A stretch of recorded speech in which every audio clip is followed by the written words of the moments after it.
Hey, movie fans, and welcome back to another episode of the Uncharted Media Podcast. This is episode 154, and 'tis the season for lots of foul activities, and by that we mean turkey consumption. Boo.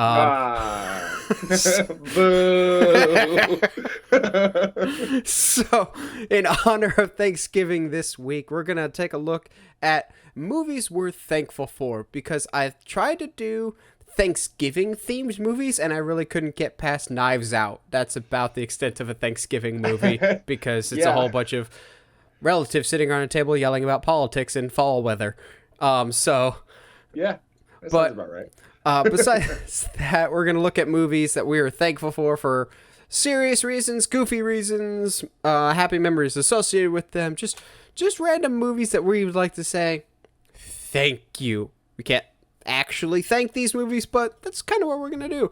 Nice to be back. In case you couldn't tell, we took last week off because I didn't feel great. There's been episodes before that Josh and I have been all under the weather, but when it comes to speaking ability, you kind of need that for the podcast, and I couldn't really talk a whole lot, which, I mean, some people were probably happy about that, but but we're back now. Still a little congested, so if my voice sounds any different, that's probably why, but we're back. Josh, how you doing today? I'm chilling, my dude. Tis the season. Got all the family in finally this week, so it will, all the festivities will commence, and we're leaning hard into our nerdiness this Thanksgiving season this time. I'm literally like I was getting set up for the pod. I was setting up a map for a HeroScape game. I don't know if you know what HeroScape is. I have no idea. That sounds like a really crappy mobile game. Basically think like Warhammer, but like for kids under 12. Like it's a lot of fun, but like we grew up on it and we haven't played in a while, so I figured I'd set one up. And it's easier to do it D&D style than to like try to do it how the game tells you to do. But yeah, yesterday too, we went to as a family went to the Texans Titans game. Oh, cool. I know, it was my first NFL game ever, so that was a really cool experience. That's on my bucket list. I've never been to an NFL game, but it's up. I want to do that at some point. Up until late second quarter when it started, the bottom fell out of the sky and we got poured on the rest of the game. Well, good to know at least something in a Texans game was pouring it on. I mean, hey, we won. So, and by we, I mean the Texans. I was about to say, which one are you going to claim allegiance to this time? No, it's always Texans, especially when it's like Titans, because like Titans have always been our rivals ever since. Yeah, because they were birthed out of you. I mean, yeah, I will say one of the weirdest things about it yesterday was seeing the amount of people with Oilers hats on. Like, and Oilers jerseys, like, I get it. They were the Oilers when they came here, and then they changed to the Titans. But that's still weird. It's just weird to me. There's no history, really, in Tennessee of the Oilers. So, also, fun fact, I found out that Tennessee's state animal is the raccoon, and that's all you need to know about Tennessee. But yeah, it's been a good week so far, and it looks like it's going to be a better week going forward, so. Have you been watching anything lately? Last week I apparently was anime catch-up week because. What about anime mustard week? Yeah, like no, I hate like that. I must be short because that went right over my head. It's always my favorite when it takes Josh a second. It's not my fault. I've had brain injuries. Yeah, so like I caught up on My Hero. I watched the entire first season of Jujutsu Kaisen. I'm halfway through the first season of Hunter x Hunter. Like, I watched a lot of anime this past week, and I don't know why. Also, like, part of that reason is I got a new game for my computer, and it's a lot of fun, and I've been playing. I think I've logged like at least 6 hours this week alone. Minecraft in it. No, it's called Potion Craft Alchemist Simulator. Yeah, that sounds like a Josh game. You literally just own a potion shop and you just like make potions, and it's okay. It sounds super dumb, but it's so much fun. Yeah, it's a lot. Yeah, that's what I've been up to this week. So since I was out of commission, I had a lot of time to watch stuff. So I watched quite a few things. I watched the new Injustice animated movie, and holy crap, it's been I don't think I've ever actually seen a DC animated movie this entirely miscast voice acting wise. Holy crap, the voice acting in this is awful. There's some good parts. The guy that voices Green Arrow, I think is really, really well done. I think it's Jillian Jacobs as Harley Quinn is really good, like kind of up there with Kaylee Cuoco. But oh my god, they got Justin Hartley to be Superman, and he is so miscast. He is bad as Superman. And also, just they're trying to condense so much of the Injustice story into like 75 minutes, and it just doesn't work. Also, I think it's Kevin Pollak is Joker, and it single-handedly might be the worst Joker I've ever heard. It is awful. And also, just they changed some core aspects of the story. Like, Superman, basically, once he turns evil, there's no, like, slow burn to this. It's just, I'm evil now, and that's about it. And then they kind of just bring in the multiverse Superman at the end. Spoiler alert, if you haven't played the games, just randomly at the end. It's very lazy, slapped together. As a Nightwing fan, it pissed me off. I already have a tumultuous relationship with Nightwing's story in Injustice, but at least like when he dies in the game / in the comic, he falls and gets his neck broken. Here, it's I got hit in the head and fell over. Like, he doesn't even hit anything on the way down, so there's no reason he should actually be dead. Yeah. It was not very good. I'm glad I rented it instead of bought it. I had heard mixed things going into it, but it really does boil down to, holy crap, you really missed the mark with the voice cast on this one. It's bad.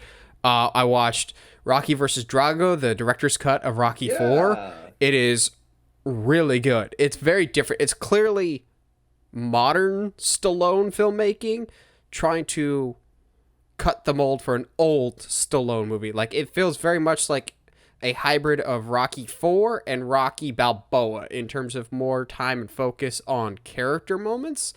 Like, almost the first third of the movie, Apollo's the main character more than anything. You're getting a lot more time with Apollo, and it's not so much an us against them. There's a little bit of that when Apollo goes into the fight. It's much more, I am very much afraid of losing the limelight type of thing, but I'll never openly admit that.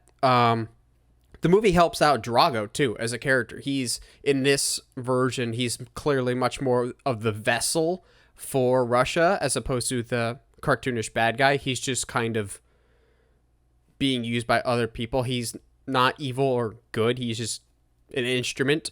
But as a whole, I like it. I don't know if I like it more than the original, but they're trying to accomplish two different things. I like them both. I watched American Psycho for the first time.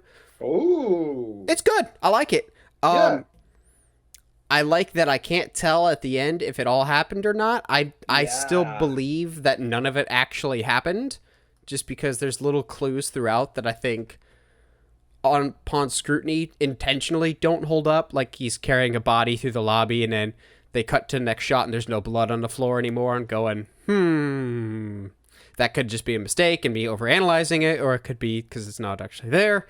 But it's great Christian Bale performance. I'm pretty sure American Psycho is what landed him the role of Batman to begin with. But it's good. I watched the third Psych movie. Fantastic. Of the three Psych movies, I think this one's my favorite because they're actually trying for the first time in this one to mature the characters. They're still the goofy idiots that you know, because Sean dresses up at one point as Rob Zombie, and it was hysterical. But they try and age up the characters, like Lassie's more or less having an existential crisis, especially given his real-life stroke. They work that into the character.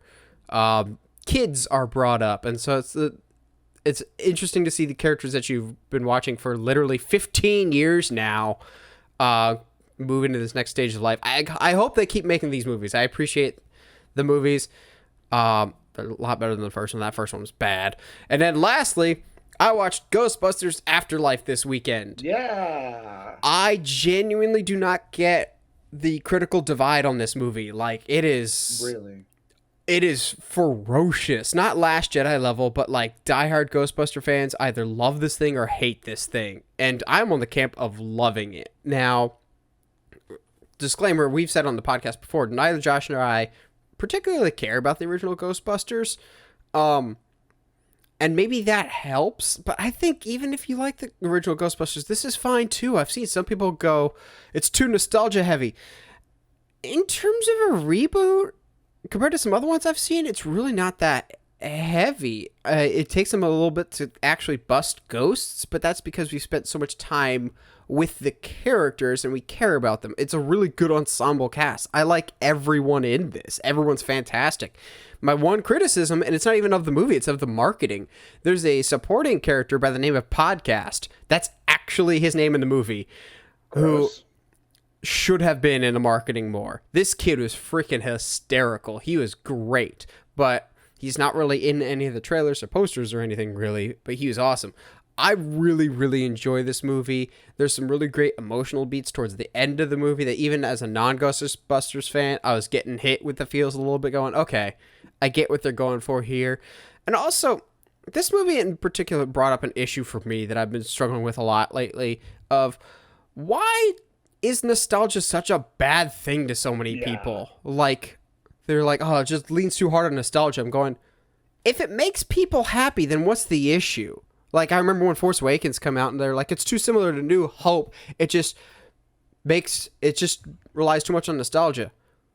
If nostalgia makes people happy, then didn't it accomplish its mission more or less, so long as it's still telling a competent story? Like, I've seen way too many people compare this to the original or to Stranger Things, which it's neither of those. This is its own thing. If you watch this as a movie, not comparing it to anything else, I think it's a very, very effective movie. Also, Paul Rudd is in it with a beard, and he's fantastic. He's awesome in this movie. But yeah.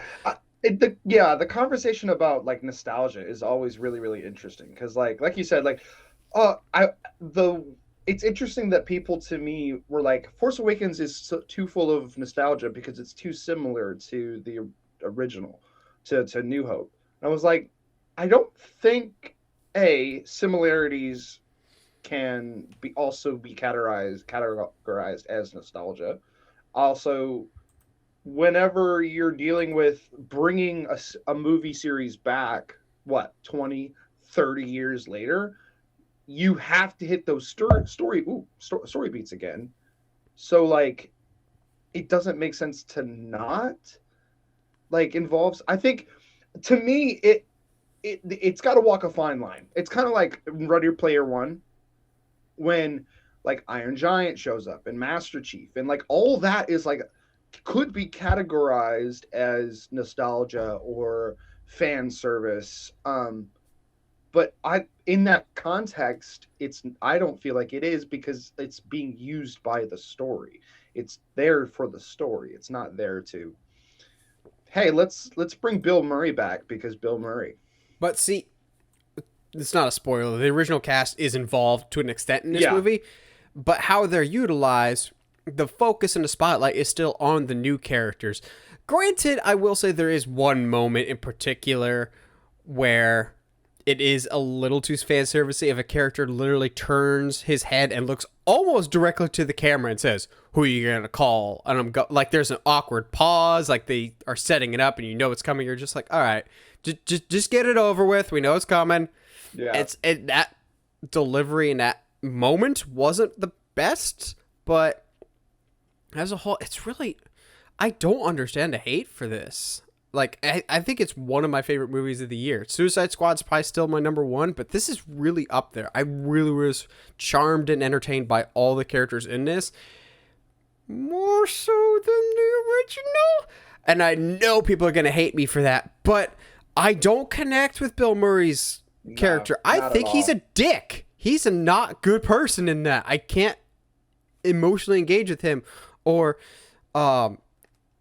Dan Aykroyd or Harold Ramis's characters, like, they're just kind of there. And anybody that says Ernie Hudson's character has an interesting character in the original is just fooling themselves. Ernie Hudson has no character. He was severely underwritten in the first one. Yeah, it's kind of unfortunate too because like they bring Ernie in, and it's like that's kind of like a big deal, and then they don't do anything with him, so it's really weird. Yeah, it's it's so odd. I watched the CinemaSins video for the original Ghostbusters this morning. Also, still hate CinemaSins. Then why are you watching their stuff? I'm just like I saw it and I was like, oh, well, I'll look at it, see how he tears it apart, and he's like doesn't really tear it apart at all. And I was like, okay, cool. So that tells me that just confirms everything I needed to know. But yeah, they really like undercut Ernie hardcore. Ghostbusters in particular has this very much a generational bias towards it, I've found. Very much there's this generation that grew up with it. And I'm sure our generation has the exact same thing with certain movies. Like, while we don't like it, there's certain people of our generation still through this day that swear Space Jam is a good movie and will fight to the death on that one. Now, I'm not saying Ghostbusters is Space Jam by any means, but I've seen a large grouping of people that have grown up with Ghostbusters, and that's awesome. For me, I think I prefer this one just because of the characters. I think are more fleshed out and more interesting and less, gross. Yeah, the way that we just kind of casually laugh at, we were supposed to casually laugh at 80s sexual harassment is yeah, that is not at all aged very well. Yeah, let's get into some news, shall we? Yeah. Because, nothing's more timely than talking about a trailer that came out almost a week ago, but let's not talk about that.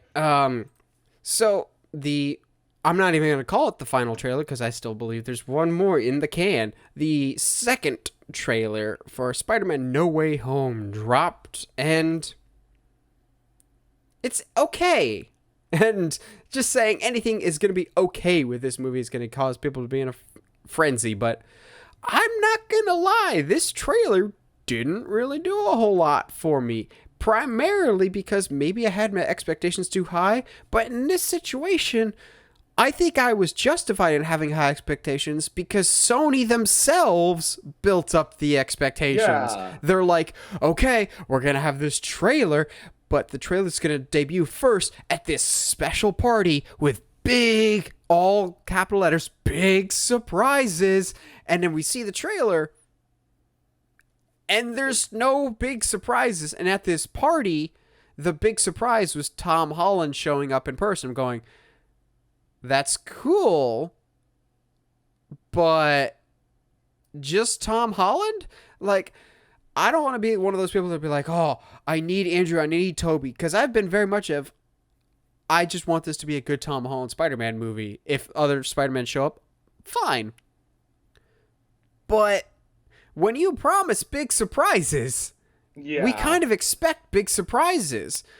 Now, for the trailer itself, it's more or less just kind of continuing stuff we've already seen.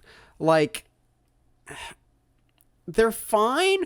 Some of the we got some TV spots that came out a few days ago that I actually prefer some of the TV spots over this trailer. There's one in particular that has Doc Ock fighting Spider-Man, and he breaks out the Iron Man arms, and Doc Ock says something along the lines of, oh, looks like we've got competition. I'm going, see, that feels like Doc Ock, more so than the some other lines. Like, I don't know what it is. Maybe it's the CG or the line delivery, the hello, Peter. Like, that doesn't feel like the Doc Ock we know for some reason. But, in this other TV spot, when he's looks like we've got competition, that sounded like Doc Ock. The way it's delivered, the way he looks. I don't like either trailer we've gotten so far, but I get the sense it's because they've held so much back. Yeah, absolutely. And they're saving it for what I believe will be the final trailer next week. So I thought it was super, super weird of normally when we get these type of trailers, at the end it goes, tickets on sale now. And so before this, we knew the trailer was coming out today. I texted my parents because we had this whole long issue with Avengers End Game, and I wanted to make sure we didn't have that issue again. So I'm going, hey, Spider-Man trailer tonight, very good chance tickets go on sale. If they do, you want me to go ahead and buy your guys' tickets too, so you're sitting with us.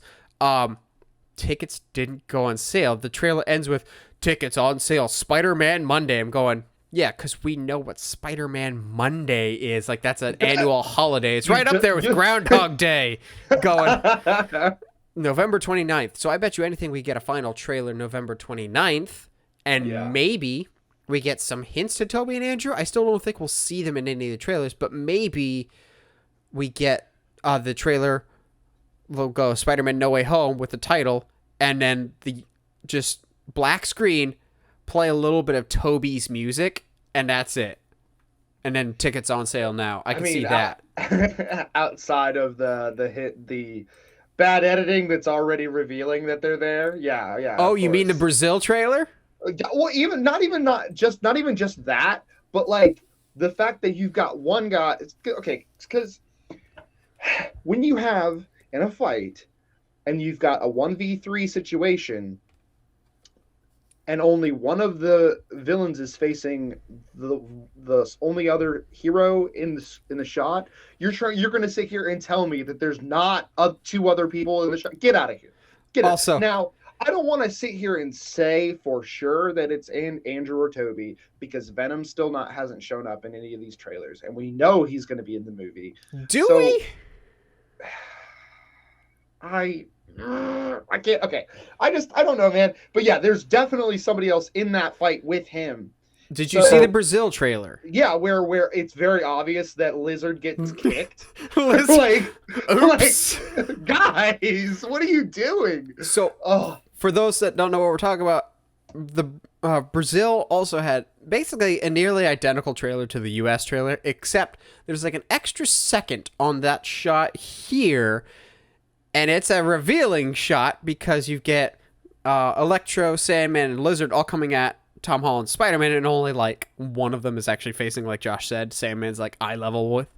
But all of a sudden, Lizard, right before the trailer cuts the next shot, Lizard like violently whips his arm up like it's been caught on something and whips his body around like he's just been kicked in the face. And we're going, oh, so John Cena's in this movie. Awesome. Yeah. And that immediately got turned into a meme too. So we're going, oh, Brazil, you done goofed again. Because all the like foreign Sony accounts have been very much like not on the same page with the America accounts. And it's kind of funny. Yeah.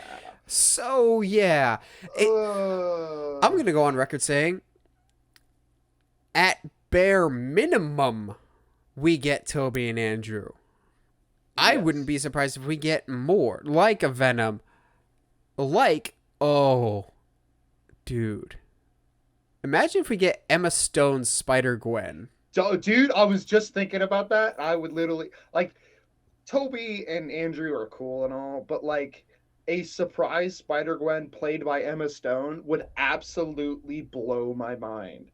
I was also thinking, oh, geez, I just had it. But yeah, no, Spider-Man would be amazing.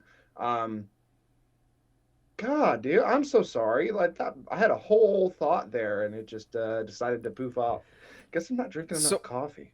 So, this trailer also kind of, at least to me, confirms my Happy theory. I don't think Happy's making it out alive here. Like, that pumpkin bomb looks like it's in the lobby of May and Peter's apartment complex. Yeah. And when you see that shot of Happy in the car, that looks like it's in the same location. Now, I know a lot of people are pointing a finger going, oh man, it looks like May's going to die here. May's going to die here.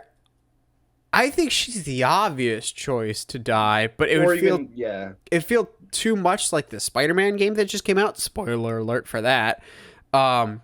Which, I'm sorry, MCU, if you're going to kill Aunt May, there's not a chance you can make it as emotional as the PS4 game did, because I replayed that recently and it still shatters my heart into 1,000 pieces when it's take off the mask. I want to see the face of my nephew. I'm going, oh, stop. Of course I do, Peter. I'm not stupid. I was like, oh, dude. Yeah, there's a lot of really, really cool stuff.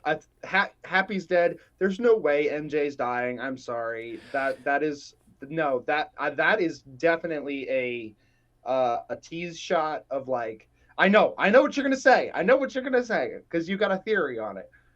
It's not my theory. I wish I could take credit for it, but the internet's already jumped on this. what if Tom Holland doesn't save her? Yeah. What if Andrew Garfield saves her? Yeah. Because Oh, I'm on board with that. Absolutely. he can finally get redemption for, oh snap. Okay, so the other thing too is I definitely think there's way more villains in this than the ones they're showing on screen. I think that's pretty obvious. I don't think that's a hard, but there's two shots of Goblin in this trailer, and one of them is at night, and I don't think that's William Dafoe's Goblin. I think it is with a different suit. I think all the villains are gonna get upgraded as the movie progresses. Like we see Doc Ock clearly stealing the nanotech from the Iron Spider suit, which thank God we're destroying the Iron Spider suit. I will be cheering so loud to see Spider-Man get his butt kicked and that suit ripped away from his childish hands, going, oh no, does baby have to make his own suit now and not rely on the wealth and power of other people to carry him? Oh, but Nathan, he built his own suit in Far From Home. Yeah, Don't using you- Stark Tech! No, but I think I legit think that shot is an upgraded suit version of Garfield's Goblin, which honestly I think deserves a redo. Like absolutely deserves a redo, which I wouldn't be against. I mean, because if we're building to a quote unquote Sinister Six, we only have five. Well, we've already have somewhere in the background, we still have Vulture, we have Scorpion somewhere that's nowhere to be found. I still don't believe Mysterio is dead. Yeah. Somebody suggested, and I'm going, don't, just don't, is what if this whole entire movie is one massive elaborate Mysterio illusion? I'm going, don't WandaVision me here. Just don't. I'd be pissed. I think everyone would be pissed. I think it'd be great Tobey too to have- Maguire. Tobey Maguire is Mysterio. Oh, I will, and not like not not Tobey Maguire's Peter Parker. Tobey Maguire is Mysterio. Oh, that'd be great. I think this could be one of our only chances to have Gerard Butler as Kraven show up. It will not happen, but I am so here for it. I will say though, there is one story element that I had heard about for a while via there's been leaks for this movie forever that I'm sad to say are seemingly pretty accurate. Like this was months and months ago that I had heard some of these. And so one of them was Spider-Man feels guilty that all of these spider villains will go back to their own universes and die, so he's going to try and free them all, which I initially hated it, and I'm still kind of on the fence about it, but I'm coming around to it because it's coming off the back of Far From Home, in which case Mysterio died, who is the first Spider-Man villain for at least Tom Holland that has died, because Vulture is still alive. Interesting.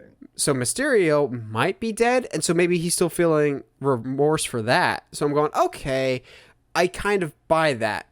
But Spider-Man freeing the villains like he tries to do in the trailer here kind of makes him look like a gullible idiot. I'm just going, I don't know. It's one of those, and I think the phrase that bothers me the most about the whole situation is still Doctor Strange's line where he said it's their fate to go back into their universe and die. Like it's their fate to die to Spider-Man. But not all of them do. Like Sandman is still around. Lizard's still around. Exactly. And it's like I hate how that's phrased because it brings into the concept of, it brings into Spider-Man the concept of destiny and like villains, like Spider-Man's destined to kill his villains. Like that just doesn't feel like Spider-Man. And like I get the philosophical hole they put Tom Holland Spider-Man in, with the remorse, with the like, oh man, like I just killed a villain. I don't want that to be me. And like that's pretty admirable. But when you're stacking up against 5, 6, 7 villains and they're all supposed to die at Spider-Man's hands, but you're like, no, I don't want people to die, so I'm just gonna let them run free. Like that doesn't Yeah. That just doesn't feel A, it doesn't feel like Spider-Man. B, it just doesn't make sense. Now, I'll be very curious how much of Spider-Man will feed into Doctor Strange in the Multiverse of Madness. I'd imagine quite a bit, but maybe it's just me. When I hear the word reshoots, I get a little nervous. Marvel reshoots, I typically don't, because Marvel plans reshoots into their schedule ahead of time. Well, Doctor Strange in the Multiverse of Madness is undergoing reshoots, but massive reshoots that are getting me a little concerned. Granted, I know Doctor Strange did a lot of filming during COVID, and that's supposedly what these reshoots are for, of getting actors available that weren't available during COVID. But these reshoots, from everything we're hearing, are 6-day week working conditions for a couple months. Those are significant reshoots. Normally, reshoots are a few weeks. As much as Josh and I were like kind of about Zack Snyder's Justice League, those had reshoots. A few weeks. Nothing too extensive. Months, though? And months? This is significant, I think. And here's my concern. I don't seek out spoilers. I just get them every once in a while. Doctor Strange in the Multiverse of Madness has been a pretty tight ship, as opposed to Spider-Man No Way Home, in which case there's a big, huge gunshot wound in the side of your ship and you're leaking everything. Yeah. Doctor Strange in the Multiverse of Madness really has been pretty tight-lipped. We haven't heard a whole lot about it. I'm worried with these reshoots that a lot of stuff is going to come out. But at the same time, I'm excited because I think In the Multiverse of Madness is planning some very big things. And I feel pretty confident saying at least one of the people involved in this movie, because he's older and doesn't care if he spoils anything. So if you guys don't want to know who accidentally spoiled, by my guess, who it is, then come back in maybe about a minute or two. It's pretty safe to say, at least for me, Michael Keaton is coming back. Yeah. For In the Multiverse of Madness, because he was just on either Kimmel or Fallon. They're the same person to me. And he basically said, oh yeah, tomorrow, which is a few days ago, tomorrow I'm going to be filming some stuff as Vulture. And you can maybe think Spider-Man, but I think that one's been completely done and in the can for a while. Same thing with Morbius. It's too late in the game. That's January. I'm sure his stuff's already done. Doctor Strange in the Multiverse of Madness, though, is doing reshoots right now. And he didn't say, I'm filming some stuff. He said, I'm filming some Vulture stuff. So whether he's coming back for that or what. Yeah, but it's Michael Keaton. Yeah. He's the small fish, though. No, I agree. I completely agree. What do you think about these reshoots before I go full on tinfoil hat theory here? Dang, man, here's the thing.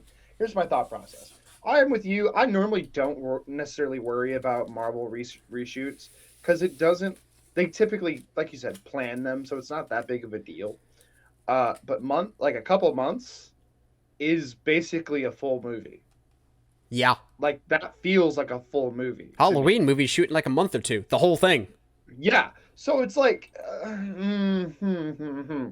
that I don't want to say they had a pretty solid thing, and then they were like, let's change some stuff up, and then realized if they changed one or two things, they've got to change the whole thing. I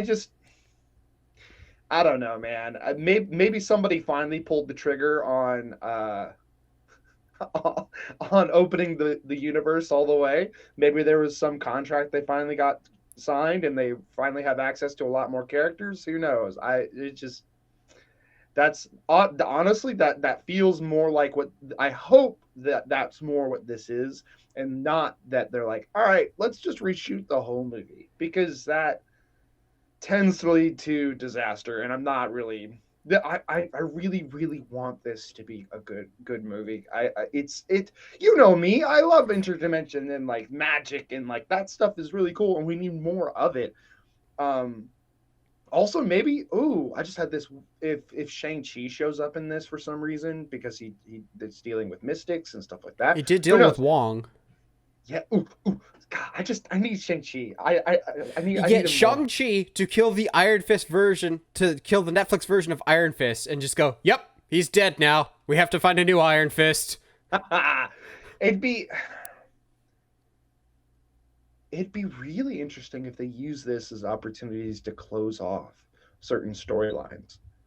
Maybe like Daredevil from the Netflix, like close off the Netflix stuff in a specific way so that people will stop being like, it's part of the same universe. They could pop up at any time. But like, no, we're going to take those characters away because we want to be able to we want to be able to do them with the freedom of film. Um, yeah, I don't know. I don't want to be nervous, but I think the scale of reshoots is what's making me nervous. So, when they were filming most of this already the first time, it was during the pandemic era. So, I wouldn't be surprised if they didn't have as many actors available due to maybe concerns or international travel restrictions, which is lightening up. And if I remember correctly, this was filming in London because Pinewood Studios. I think they've got some big fish that they are trying to hook.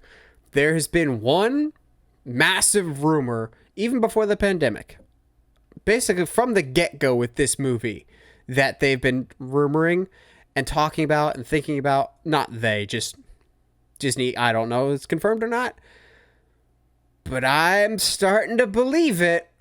Say it with me, Josh.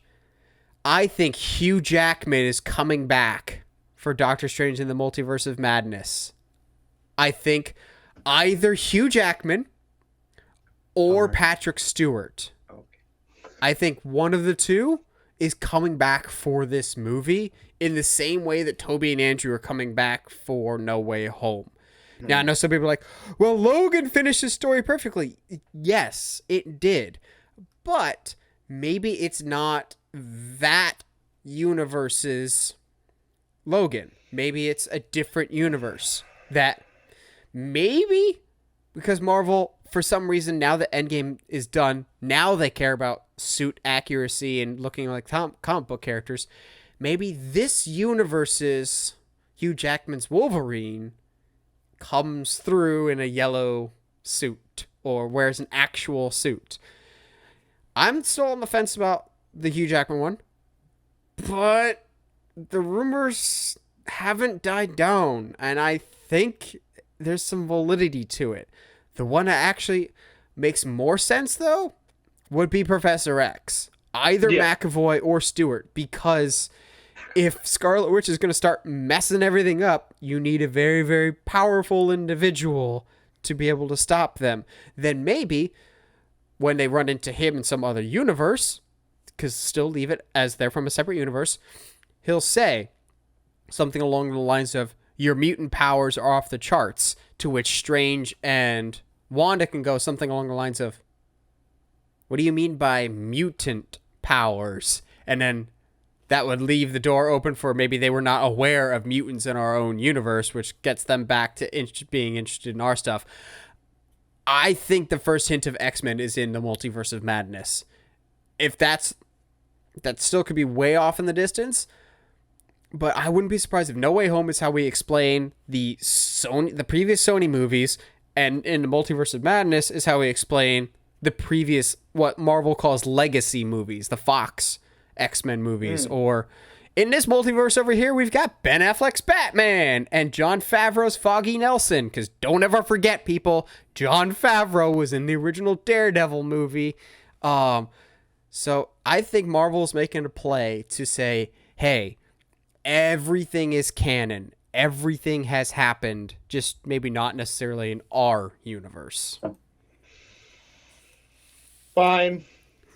I think it's so tricky because I do think Hugh Jackman, when he left as Wolverine, was in a place mentally that was like, not like I want to be done with this character, but because it was, I think for him, it was more, I'm tired of keeping up this workout regimen. I'm old now. I don't want to deal with this, which is fine. He loves the character Wolverine. So, I mean, there is that. But I would love. And Kevin Feige loves Hugh Jackman as Wolverine. I know. Because Kevin Feige worked on those X-Men movies. I know. I just. And also, if it's, I do think Professor X makes the most sense. And I personally, as much as I love Stewart, would love James McAvoy to come back as Professor X. I think there's some longevity to not see. That's so tricky because although if you want to say it's Patrick Stewart, he's gonna live forever. If you want to like immediately just sell out all the box office, like I know people are gonna freak out when Toby and Andrew show up if they do in a trailer, but can you imagine the Doctor Strange trailer? You see Wanda and Doctor Strange fighting back to back against all these galactic threats. Doctor Strange in the Multiverse of Madness. Cut to black. I heard you needed assistance. Fade up. Patrick Stewart. Everyone would lose their minds. Yeah. No, I'm with you. I do think I think without a doubt, first hint of mutants is going to come from this movie. I think it's more likely to be Professor X than Wolverine. We're bringing back Toad. Dude, I'm not against that, honestly. I would love to see a legit Toad. And have Doctor Strange go, you know what happens when a Toad is struck by magic? Same thing that happens to everything else. I hate that line so It's much. so bad. It's so bad. I will say, if there was ever a time for Tom Hardy to show up as Wolverine, I'm kidding. I'm obviously kidding because yes, and Jesse Eisenberg will be Magneto. I kind of want that to happen. No, just to spite you. In which case, I'll be what's his face, Anger from Inside Out for the rest of time. I think the point we're making here, though, is with the reshoots, there's obviously a good reason because it is Marvel and they don't do reshoots without good reason. Especially not this massive of reshoots. Yeah, these are big reshoots. There's clearly something big that they're scheming about. Now, speaking of scheming, we've got the ultimate schemer, except scheming typically implies that you're successful at what you're doing. But Kathleen Kennedy is the controversial president of Lucasfilm. Well, we thought and we hoped that she was on her way out, but apparently we're all suckers, as she has just extended her contract and will be at Lucasfilm for reportedly 3 more years till 2024. Interesting. Why?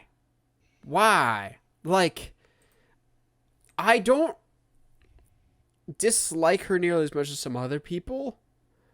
Like, I get what she's going for, but at the same time, she has not been very good for the brand of Star Wars. Like, take the sequel trilogy out of the equation. Take that off the table. I know a lot of people have issues with that. It's cool if you do.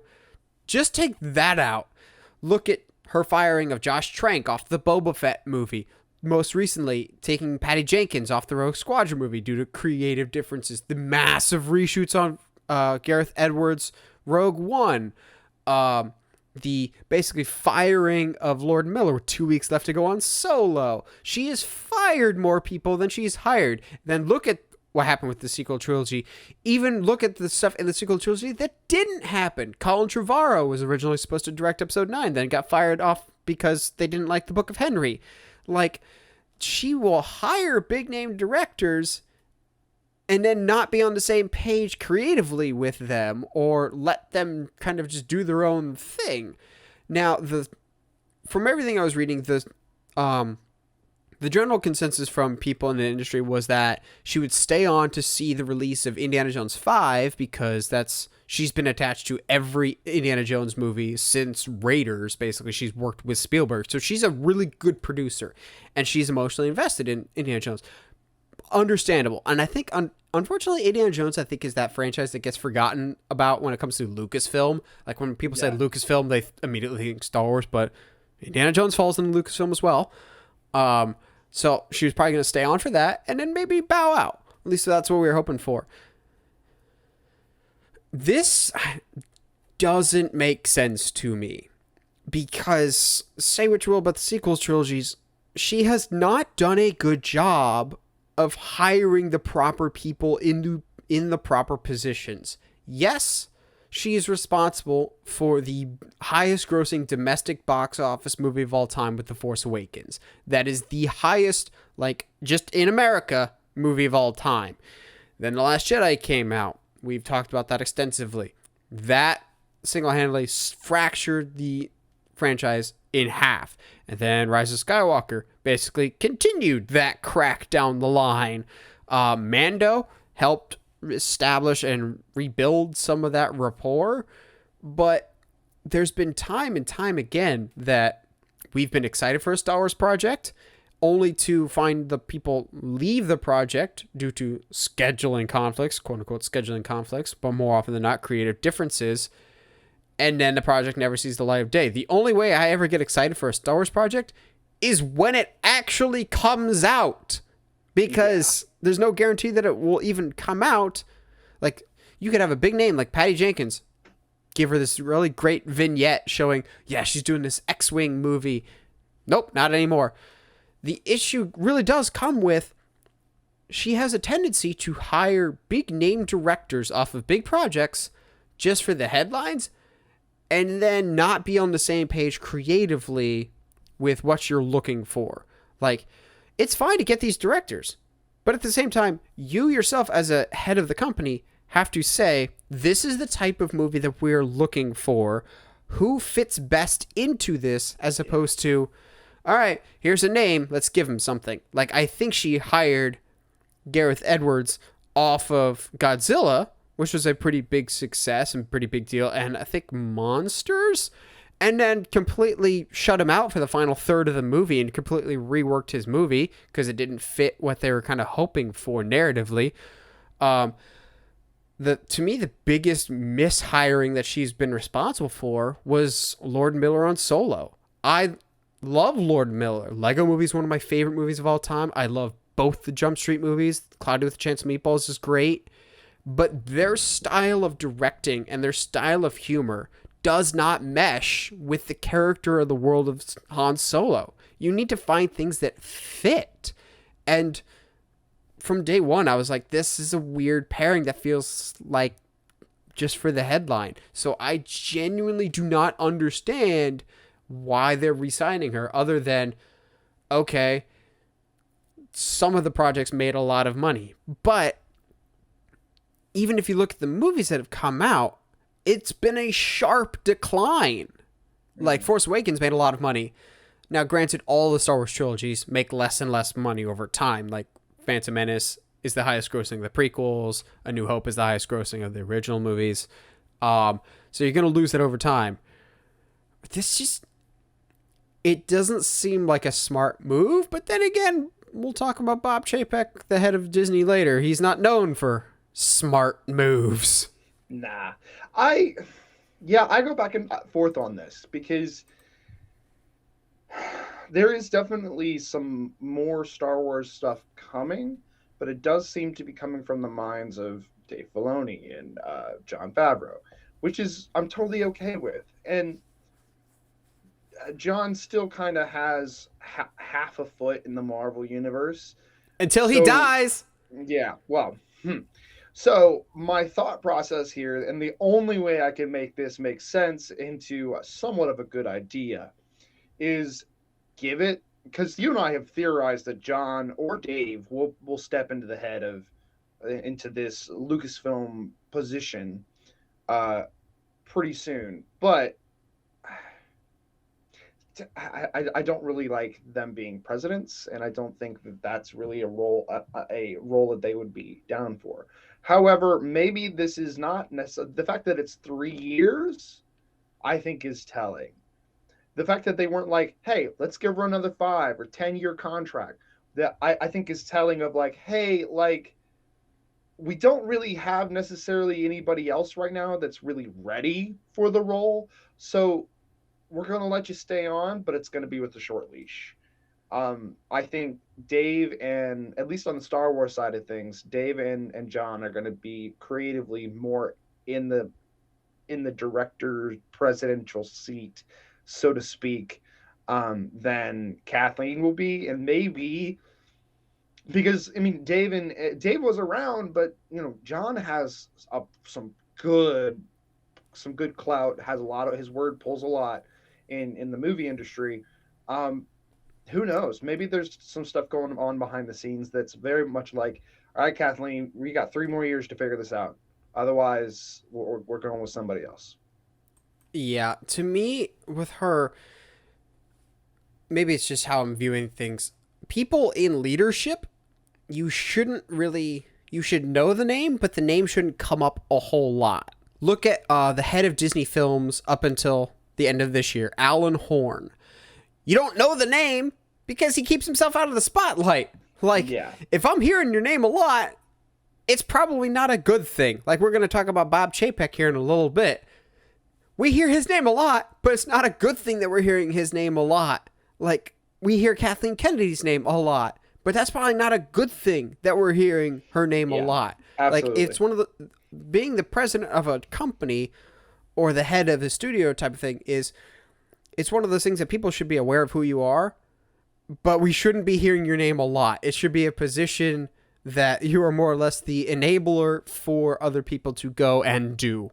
Not so much you need to be the one that's got the spotlight on you at all times. I think it's one of those thankless positions that really needs to be in existence. You need the quarterback, basically, but you don't necessarily want someone that's gonna be as controversial or be a lightning rod for controversy, so to speak. You want them to be there for you as a creative, but you don't want them to more or less take the shine off the actual creatives, and unfortunately that's been the case for most of her tenure. Yeah, absolutely. So, I mean, we'll see what happens. I'm hoping that it is like, hey, we're giving you a last chance. That's why it's going to be 3 years. To my I'd have to do some more, in-depth research, but there's nothing big that hasn't already been announced outside of the couple trilogies that have not been labeled. But maybe it is like, hey, listen to your people. You have 3 years to figure it out. And I'm hoping that's what it is. Someone that I hope doesn't have 3 more years left, and hopefully will be gone sooner rather than later. And at the rate he's going, he's not going to last much longer. It's Disney CEO Bob Chapek, the coward that he is. So I say that in full confidence because he is. So Disney just recently, over this past weekend, had something called Destination D23, which is different than their actual D23 conference that they have every couple years. I've seen some outlets going, Bob Chapek no shows D23. I'm going, it's not the same event. This is a D23 light that they focus just on the theme parks. But isn't it weird that this big event, Disney's biggest event of the year, basically, gets no-showed by the head of the Disney company? So Bob Chapek basically bails on this whole show because, get this, he's worried about being heckled and booed by the live audience. So his representatives basically said, oh, he's got a scheduling conflict. He's got a meeting in Los Angeles. Guys, this has been on the calendar for over a year. Like, this is not something that just magically popped up. And also, if you've got a random meeting or your company's biggest presentation of the year, you reschedule the Los Angeles meeting, not bail on your company's biggest meeting. And then here's the funny thing is, we're not Disney scoopers, we're not Disney reporters, but several Disney people that I do follow were reporting that basically, Chapek didn't show up because he didn't want to get booed. And Disney reached out to those outlets with very harsh language saying, no, how dare you post such factually inaccurate details? He does have some schedule, very harsh and aggressive language. I'm going, what is with your PR people?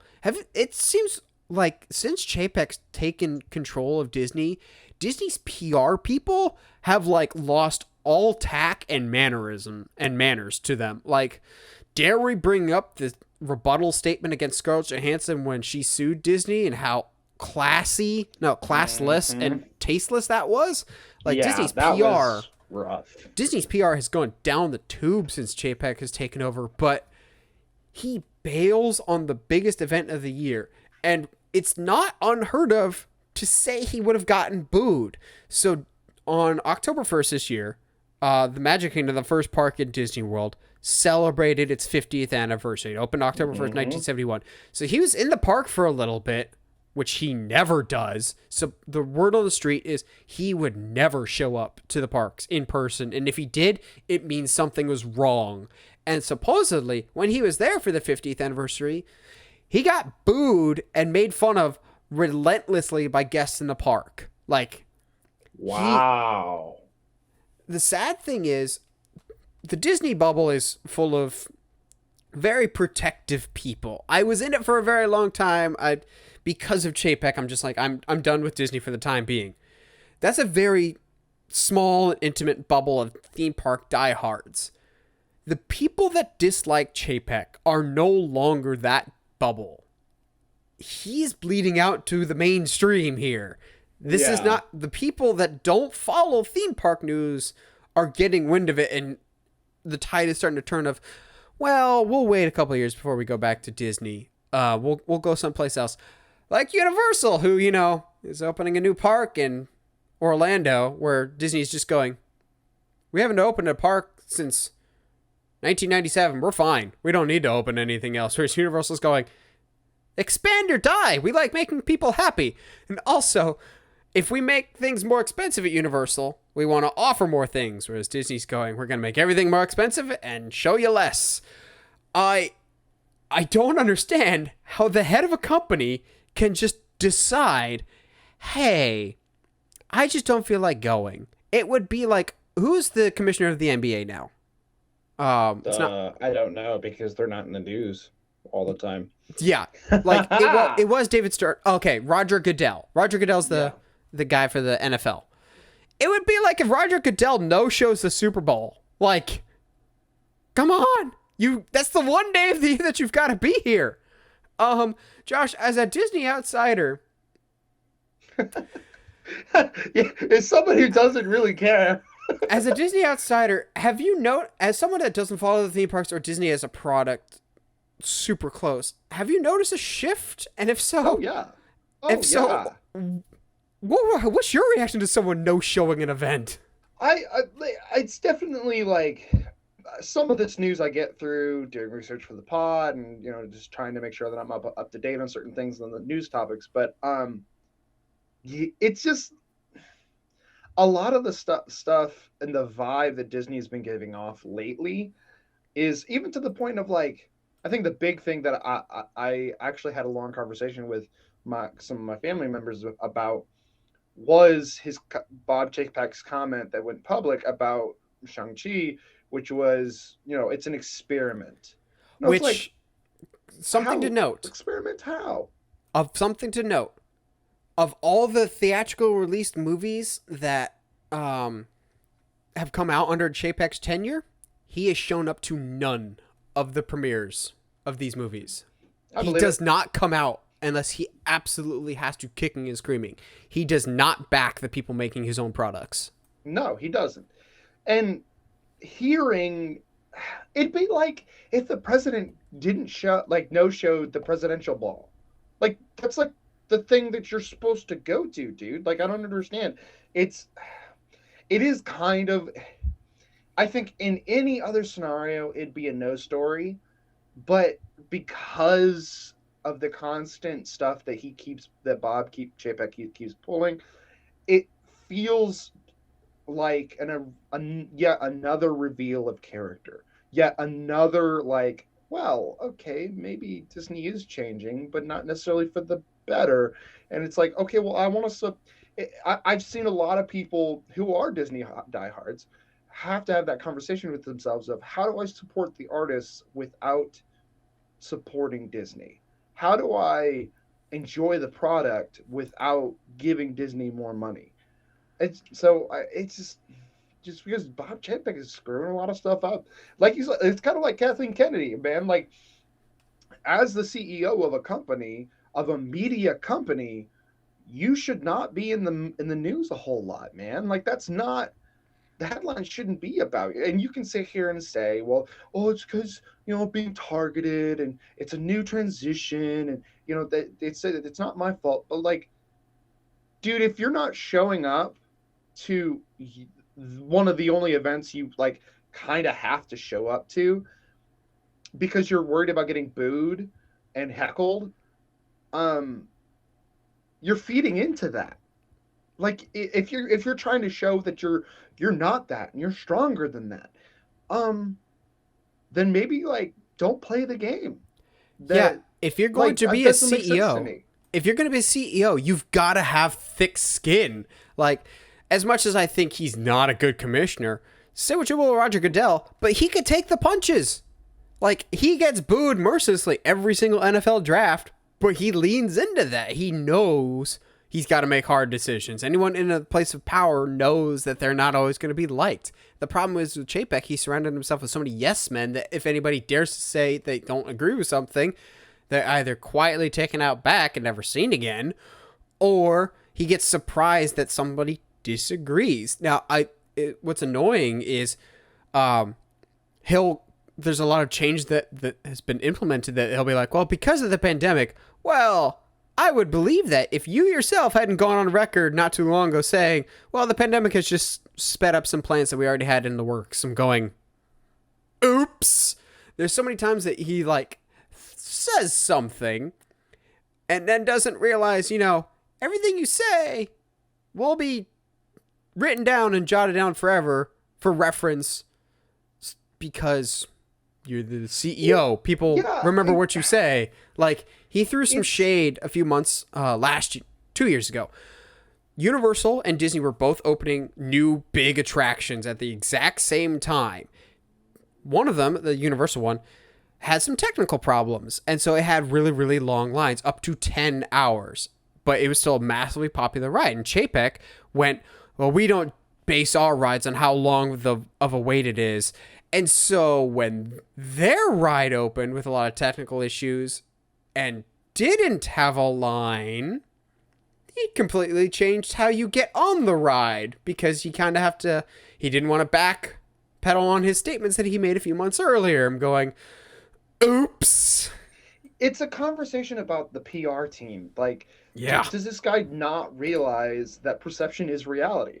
And if you say, and you and I have seen some kind of insiders that are in the boardroom saying like, yeah, like we can understand how it's being said, how it can be perceived. That's not the way he means it. He's, blah, blah, blah. But like, I'm sorry, as the CEO of a multi-billion-dollar media company, perception is reality. And you've got to like, your PR team has got to be stronger than I'm going to be aggressive to reporters because that always ends up well. Like, yeah, you want those people on your side more than anything else. You know what's bad when literally hundreds and thousands and tens of thousands of former Disney employees have signed petitions started by former Disney employees to get him fired. Like, and a whole bunch of people from California are being forced to move to Florida to centralize stuff because he doesn't want to travel as much and save some money. I just don't understand how he can be in this position for much longer, and I really don't think he will be. Just wow is all I can ever really say about Mr. Clean over here. Now, lastly, we're going to have something that should make Josh very happy just because he seems to be on a Harry Potter kick lately. Yeah. And also, at the same time, it's going to age us all horribly because the original Harry Potter and the Sorcerer's Stone just celebrated its 20th anniversary not too long ago. I'm going, no thank you. And so to celebrate that 20th anniversary, HBO Max is going to be having a Harry Potter reunion special, which normally I'm going, yeah, whatever. But they're bringing back basically everyone. They're bringing back Daniel Radcliffe, Emma Watson, Rupert Grint, Tom Felton as Draco Malfoy. I'm going, oh, you're bringing back everybody, because there's always Harry Potter conventions, events, fan stuff all the time. But very rarely are the big three ever back together. They've all kind of moved on to do their own thing. Some of them have kids. So getting them all back, I'm going, oh, this is something you should absolutely take seriously. I think they saw the success of the Friends reunion special on HBO Max, which, was supposed to be there at launch and was not there for much later after due to the pandemic. I'm hoping, though, that this will be a little more structured and organized than the Friends reunion special. That was fine, but I felt like it was just kind of random train of thought, just kind of bouncing all over the place. I think this is cool. I think this is really special. I can't believe it's 20 years. It's just weird to me. I can't remember if they confirmed it or not, but I would like to see Chris Columbus, the director of the first two, come back. Maybe they'll do a nice tribute to Richard Harris, who was the original Dumbledore for the first two movies, the best Dumbledore. And Alan Rickman too would be nice to have a good memoriam for him. Like 20 years is a long time. I was almost 10 years old when the first one came out. Like, that's amazing to me. So I don't know, dude. It's really, really cool. I part of the marketing at first made it sound like they were like coming back for like a episode or like a movie or something. Well, Chris Columbus has talked a lot recently about, hey, I want to do a Cursed Child movie, to which I'm going, well, it's got to be better than Fantastic Beast, I would think. I don't know, man. Have you read Cursed Child? I don't really want to. Because leave the memories alone. From everybody that I know that read it, they did not like it. So, there's that. I also just think it'd be interesting to tell some new stories with the original three if they're down for it. Let's have the Adventures of the Kids. Like, I know that trope is kind of tired and old, but like, I don't see any reason why not to. I mean, especially with a series as this celebrated and this like has this much fan base behind it. No, but yeah, I'd be down. I kind of am down for whatever, as long as it is J.K. Rowling is not as involved as she was. She's not in this at all. She's not involved in this reunion special at all. Screw her. To which that's caused quite a bit of controversy. People look like, but she created it. I'm going, she was very involved with some aspects, but she's more or less like the creator of it. I don't think you give as much credit for the movies. Like, she didn't write the script for the movie. She didn't direct the movie. Well, the first script that she wrote was the Fantastic Beasts movies, and it shows because she's not a movie script writer. She created the source material, which is perfect. It's fine. It's great that she created it, but at the same time, I'm like, that's kind of discrediting the hard work that goes into making the movie. I think the movies and the franchise has moved past her, and that's, I think, in my book, fine. Especially with everything that she's revealed in the last 5 years or Wizards so. just poop on the floor. Like, stop. No. You literally have bathrooms. Like, yeah, you stop. spent half of a book in the bathroom, basically. Yeah, like, shut up. And they want this to be a fun occasion, and I don't see good conversations probably between at least Radcliffe and Watson having anything good to say about Rowling. Yeah, they've been very vocal against her statements. Yeah, so I just don't see, and I understand now the kind of the thing of like, but there's so much you miss from in the movies that's in the book. Like, yeah, that's going to be the case no matter what. But there's a lot of stuff that got cut out that doesn't need to be in the movie. Exactly. Like, I've been pretty vocal on saying, like, I recently, I read, what was it, Sorcerer's Stone, and then watched the movie. I prefer the movie because there's a lot of stuff that drags on. There's a lot of details that, while are great, they don't matter. So it's just, and I can't speak to the rest of the series quite yet, but like,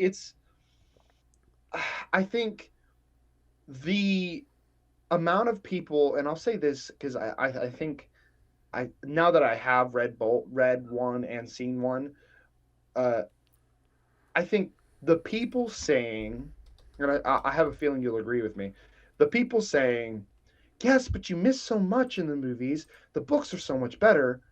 Takes away the achievement that the movies are. Yes. Like the what we started making they started making the movie after what? The second book? Third or fourth. Third? Okay. Most series, but especially kids series, because these are kids books, guys. Um don't get made until years after the last entry. Like that's it's a big deal. So I don't know. It's you can tell JK's like definitely shifted her writings to understanding that these will become movies after the third book, because all of a sudden they get more mature and darker and deal with some interesting Well, things, that could while also like be your audience growing up with the I mean books. there is that, but like also Because she always knew how it was going to start and end. I mean, yes. Look, okay, little side conversation that has to do with this. I've been doing a lot of research into like book plotting, how you plot stuff, and blah blah blah. Um, while she in like her plotting is one of the few people that she's is one of the few people like authors who's come out and been like, hey, this is how I plot, blah blah blah, and given like actual pictures of plotting sheets and stuff like that. While she did have everything plotted out, there's a lot of like gray area that she and most authors leave for when they actually write them. So while they did have a beginning and an end, and there's certain landmarks in there, it's still like there's I don't know, man. I'm always a especially when you got directors coming out and be like, oh yeah, I that's totally the way that I meant it to come off. Yeah, like it's easy to backtrack and be like, oh yeah, I meant that the whole time. Like, My big issue with this, and it's going to be totally irrelevant, but whatever, is, all right, if you're going to do this reunion special HBO Max, can you at least try and make sure that you have the movie rights to Harry Potter for that given month? Because I'm tired of you and Peacock ping-ponging back and forth of, all right, who's got Harry Potter this month? I'm like, can one of you just have it, please? Like, yeah. like I think it's all on HBO Max right now. Nope, it's on Peacock right now. They switched it already. Okay. It switches like every month. Okay, and I don't understand I watched, wasn't it like last month I watched the full series? I think so. Yeah, it's on Peacock now. Oh gosh. Yep. So, as per usual, this episode is sponsored by TeePublic, where you can get all your Uncharted Media merch needs. We've got some new shirt designs. We've got some more on the way. So, if you want any Uncharted Media merch, that's the place to go. Support the show, show off Uncharted Media swag, etc. Now, let's get into some movies that we are thankful for. The only real characteristics for this is just we are thankful for various reasons for these specific movies. And I put Lego Movie 1 because I am thankful for it, and 2, it fits color aesthetically with Thanksgiving quite nicely, actually. Aww. But I don't really know where to start with this. I've got quite a bit, but I know Josh has quite a bit as well. Josh, how did you approach this? I started being like, okay, what movies am I like incredibly thankful that I watched? And started there. And then I realized a lot of them happened to be like in my top 10 favorite movies. And I was like, okay, well, why are those my favorites? And some of them had like emotional attachment, like memories attached to them.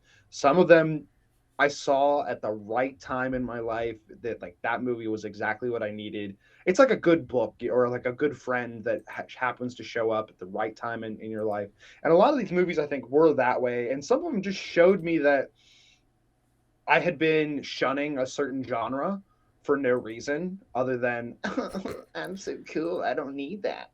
So, you know what I mean? So, yeah, it's a pretty honestly, this might be the most varied list I think I've ever made because golly, like we got everything. Oh yeah, I got a whole bunch of random stuff. Yeah. Online. All right. So, how many how many I'm you I'm have. like gonna be actively adding stuff to this, I'm sure, while we're Yeah, doing this. So my yeah. my number's gonna fluctuate, I think. 1, 2, 3, Because 4, 5, 6, 7, I 8, stopped at 9, 10. 19. I have 10, but I'm sure I can add more as I'm going through this. I think some of ours are gonna kind of be shared, so that will I think help. And I think both of us will say ones and Probably. be like, yeah, yeah, absolutely. Maybe. Who knows? I'm gonna lead off with Robin Hood Men in Tights. I think it's but not close to like the movie that I quote the most, but I think like scenes from that movie pop into my head constantly, and I think it a lot of these movies informed a lot of what my humor is today. Just the good jokes that are so stupid but they work. The context is everything. It's just there's so much about like Mel Brooks movies that just have informed who I am as a comic, like I do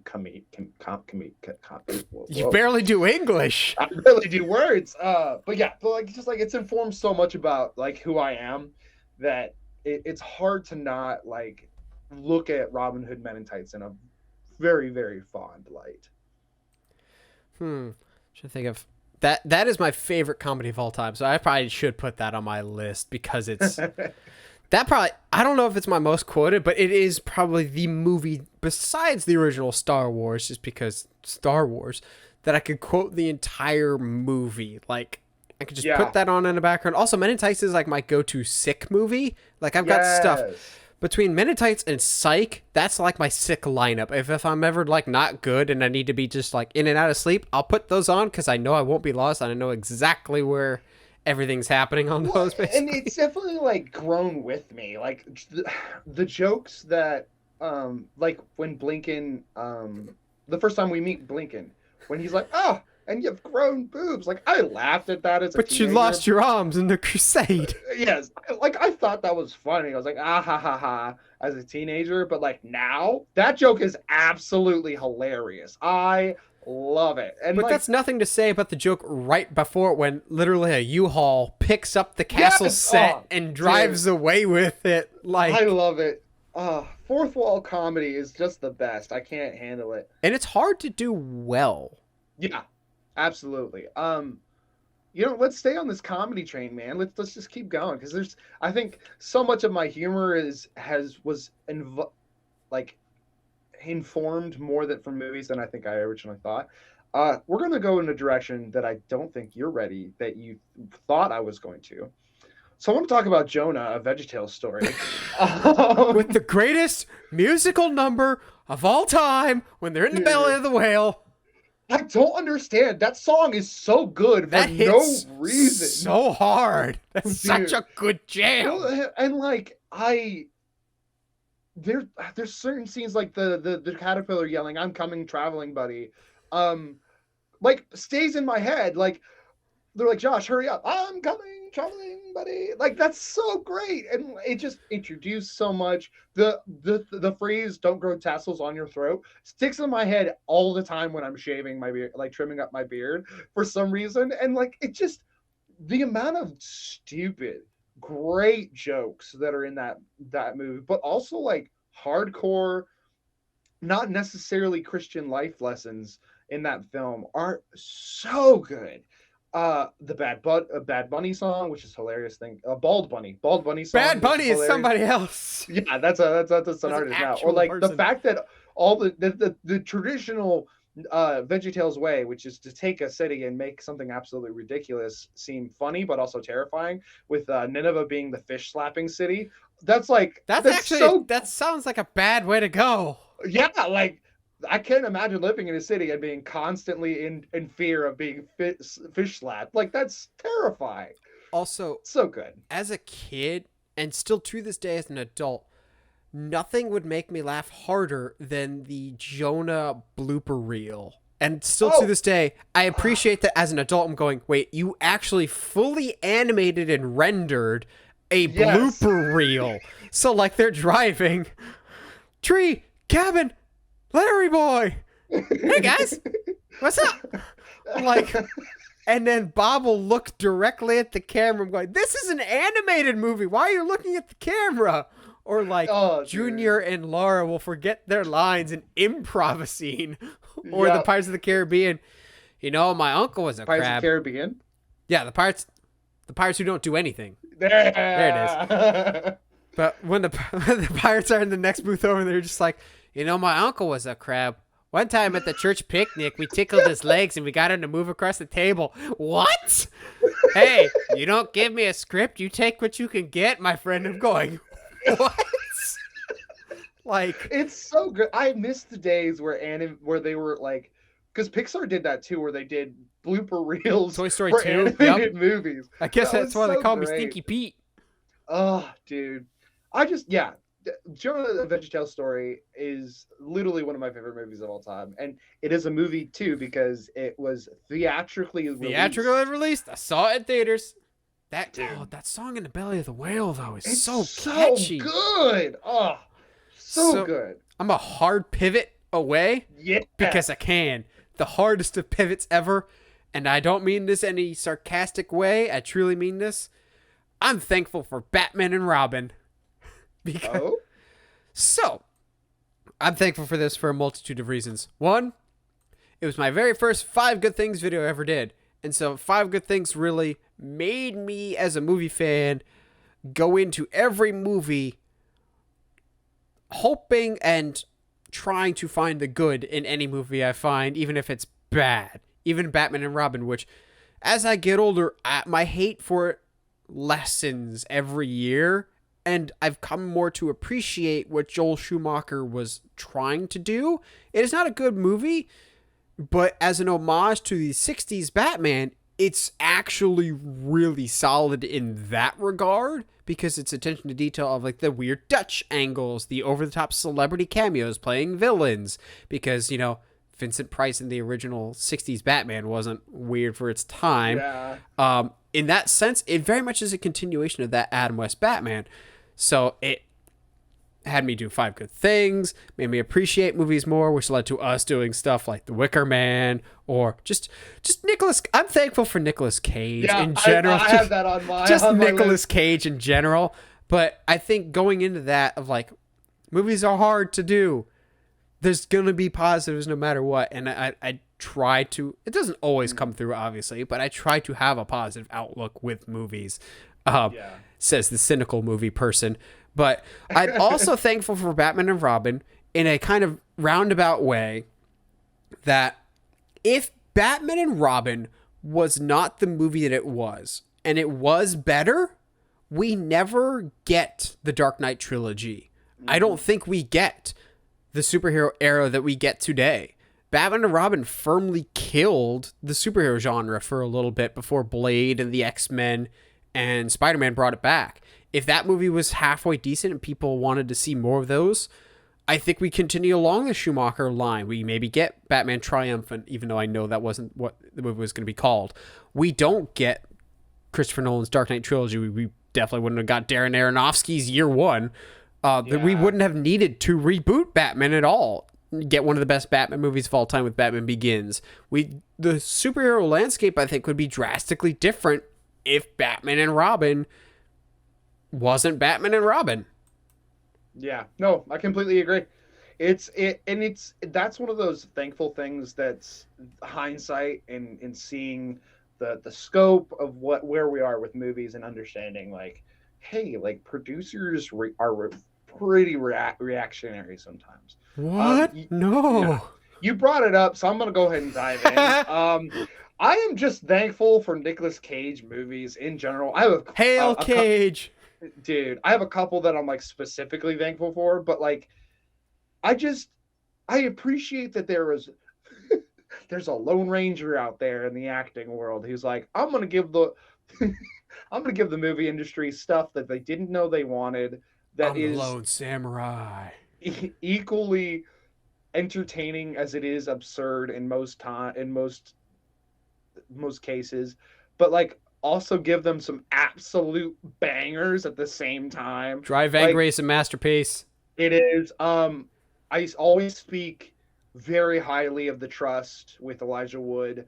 It is absolute chaos, but so cool, and the twist is not something you normally would see coming. I will always appreciate and love the Wicker Man. I think part of that has to do with the memories I have associated with you and I doing a Five Good Things on it, because it was like the first time both of us were seeing it and we're like, what is this? It's so cool but terrible but interesting. I don't understand. Also the Ghost Rider movies, like, I just, as bad as they are, and they are pretty bad. They are pretty bad. I think it also, I don't want to say introduced fan service, but like gave a certain aspect of like, hey guys, like, superhero movies can be really fun and really kooky, but like, if you set a giant drill on fire for your hero to kill villains with, we're gonna like it. So and like Nicolas Cage's portrayal of Johnny Blaze is just hilarious. So yeah, always thankful for Nicolas Cage movies. I don't know why, but this thought just popped in my head. Before I die, I need Nicolas Cage to be in the same movie as Keanu Reeves. Oh, please. Just to see the pairing of the two of them. Make Nicolas Cage the head of the table in John Wick. Say less. I am so here for that. Or like, he's like, hey, we need some help from an old friend. We need the lone samurai. I hate you for that so much. And it just ends up being like a modern retelling of Outcast. It's his character from Willy's Wonderland. Oh no. He doesn't say anything. Oh man. So let's see, what can I go with next? I'll go with, I am thankful for Avengers End Game for giving me probably the greatest cinematic experience I've ever had in a movie theater.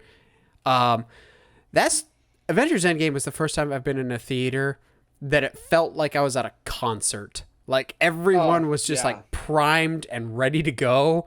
Like just everyone was hanging on every single second of this movie, because I remember after they decapitate Thanos, 5 years, like my whole theater like freaks out, and I'm just sitting back going, yeah, well, we kind of figured that's what was going to happen. What's it like living in your normal brains? Like, what's it like not being obsessive about every little detail before things come out? And so like everything happens. It just such a great experience, and then we get to the final battle. Everyone's kicking butt. I remember going into the movie with Heather and my parents, going for months leading up, and it's like, only thing I want from an Avengers movie at some point in my lifetime, I want Captain America to wield Mjolnir, and I want Avengers Assemble to be set at some point, because we got close in Age of Ultron. And so it's like, that's not really all I need. And then I get so much more in Endgame, but the hammer falls to the side because it gets knocked out of Thor's hand. Then you get Thanos. Has Stormbreaker basically pressing into Thor's chest, and the hammer starts to lift. And there's not a person in my theater who is not losing their ever-loving mind when that hammer starts lifting up, of like, is it? And I'm literally almost out of my chair at this moment going, they're not actually going to do it, are they? Hammer flies by, hits Thanos in the back of the head, swoops back. Everyone cheered so loud. I'm trying to remember if I jumped out of my seat. I'm going to think that I did, and then immediately sat right back down. Everyone lost their minds when he lifted the hammer, going, I didn't even hear Thor say, I knew it, because my theater was cheering so loud. And it's still the greatest wrestling match of all time, because, you know, you got the comeback and the guy gets knocked down, gets some of his heat back, and then Thanos just knocks him down. What I love is we all got so excited that at least me and the people around me forgot that Hulk snapped everyone back. So when Captain America is standing on that cliff, we're just like, well, I don't know what's going to happen now. Cap, can you hear me? And we couldn't really hear what was being said. Cap, it's Sam, can you hear me? And then I remember everyone in my theater kind of had that brief moment of going, that voice. Sam was one of the people that got snapped. And in that moment, the circle appeared. You're going, Doctor Strange was one of the people that got snapped. Black Panther! And everyone cheers even louder. So you're going, Black Panther's back. Falcon on your left. Whoosh. I'm okay. I'm not dying. I'm just happy. But like it genuinely was like I think everybody had a really good experience with that movie, especially with that scene. Even though I will like rewatching the Avengers Assemble doesn't technically make sense, but like I love it anyway. And so like it keeps building and building. Everyone's still cheering and getting louder and louder. And then Avengers. And I'm going, oh, it's finally happening. It's finally happening. I'm like trying to make sure everyone around is quiet. I'm like, I think he's going to say it. I think he's going to say it. Everyone shut up. Assemble. Yes! Like just one uniform nerdgasm of happiness. Just, oh. And then I get out of the theater later having just screamed my lungs out. Bawled my eyes out when Cap gives the shield to Sam, going, they actually did the thing. They didn't give it to Bucky, who absolutely did not deserve it. And I was worried that he was going to get it anyway because he's white. And he's Bucky, yeah. and he sells more merch. But I get out of the theater, I'm talking to my parents about it, and I genuinely have no voice. I lost my voice in the movie. It was the coolest experience I've ever had in a theater. And what was great was I saw Avengers 3 or 4 times in theaters, and every single time Cap lifts the hammer, cheers. Every time. Got people excited. The only thing even remotely close was The Force Awakens. And even then, that was exciting, but not like a continuous just eruption of joy. And that's I have Force Awakens on my list too, but like it's End Game just is the pinnacle of comic book movies at this particular moment. I'm hoping that changes, not because I want it to. I think it's bad, but like, that is a high bar to set, and it's a bar that I would love to see overturned in some way. It's still like good story too, as well as a spectacle. Absolutely. I think let's go ahead and transition again then automatically into Force Awakens since you brought it up. But I think it's you and I say it all the time. It's the one that of the sequel trilogy that gets kind of forgotten about because it's too similar to A New Hope. Don't care. Absolutely, it's so good. It. It's so good.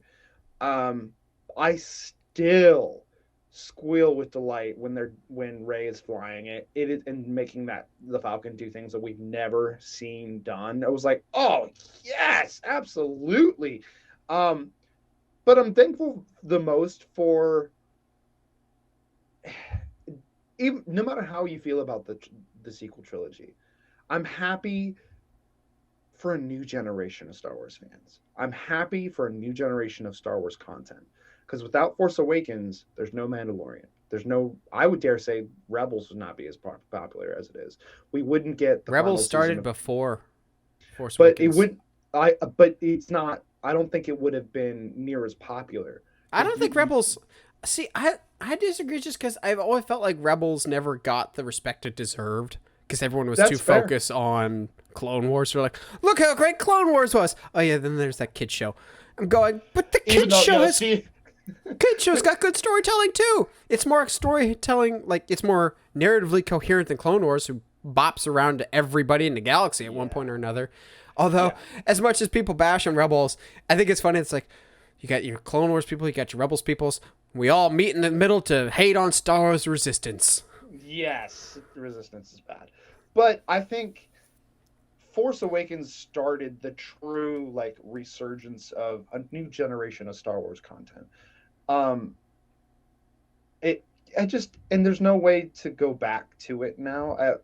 I vividly remember the like that first trailer dropping in the theater. I forget what movie I was seeing, but everybody in that theater was always locked in on that trailer. it's hard to not be thankful for the stuff that Star Wars Force Awakens started and hopefully will continue, and Kathleen Kennedy doesn't ruin it even more. Yeah. Let's go another one that I can just do quickly.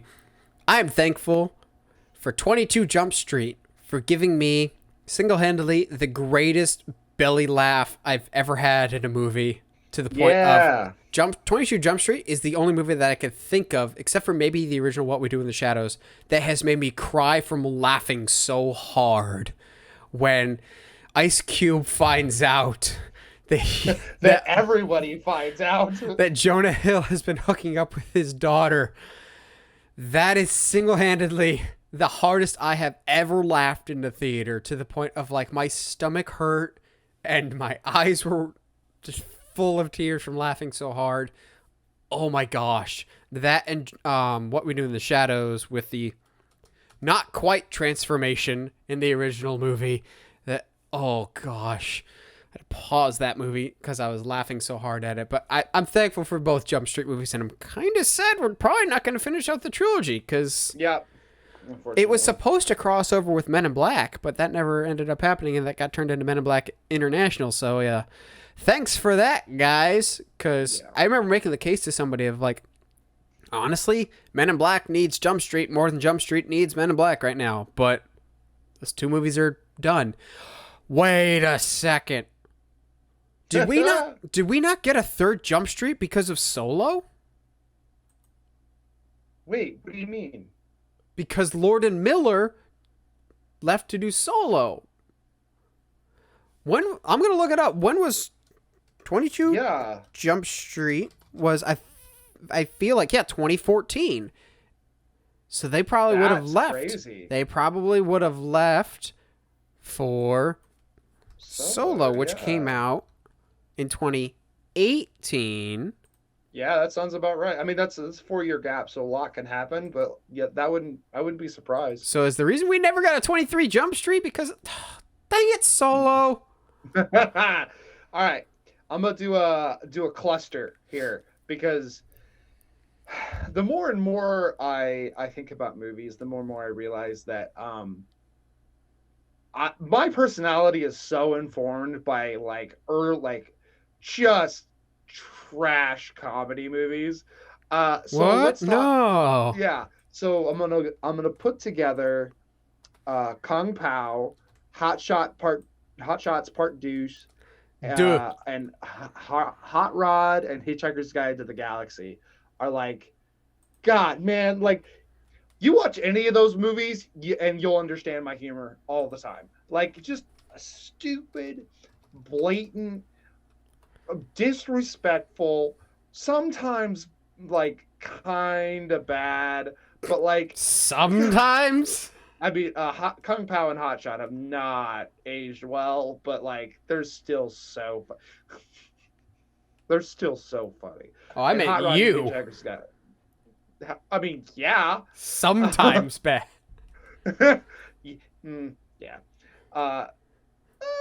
Yeah. Yeah. So there's definitely like Hot Shots Part Deuce is like, that is, there's a lot of really bad stuff in that movie.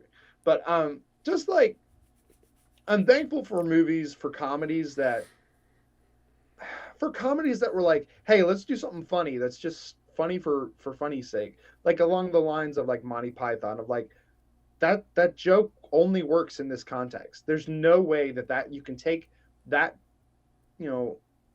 setup and punchline and put it somewhere else. Like, that joke only works here because of the context of the film. And like, there's just, I needed to, the more and more I thought about it, the more and more I realized how much of my personality is definitely informed and like it's shaped by these movies, especially like Hitchhiker's Guide to Chicken's Guide to the Galaxy. I can't talk today, dude. I don't know what it is, but yeah, it's just, I can't. There's just so many good movies out there, and so many bad comedies that aren't funny. There's just no way that I could not talk about them. So let's see. I'm going to save the ones that I'm thankful for because of my movie history for last.